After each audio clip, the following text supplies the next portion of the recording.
وہ ایسا بالکل نہیں تھا جیسا مشہور تھا، سچا، معصوم، نرم کو۔ اسلام آباد۔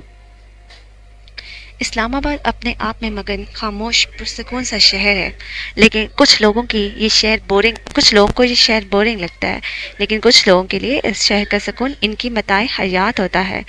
ہماری کہانی کا حصہ ایک شیشے کی عمارت ہے، آسمان کی بلندیوں کو دیکھتے ہوئے، پہاڑوں کی چوٹیوں کو چھوتے ہوئے اور سرسبز لہلہاتے درختوں سے اپنی آنکھوں کو ٹھنڈک پہنچاتے ہوئے، دور کہیں درمیان میں وہ شیشے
تم نے ہمارے سمر کلیکشن کی visual story, sketch art, inspiration, ہماری سال بھر کی محنت بیچ دی۔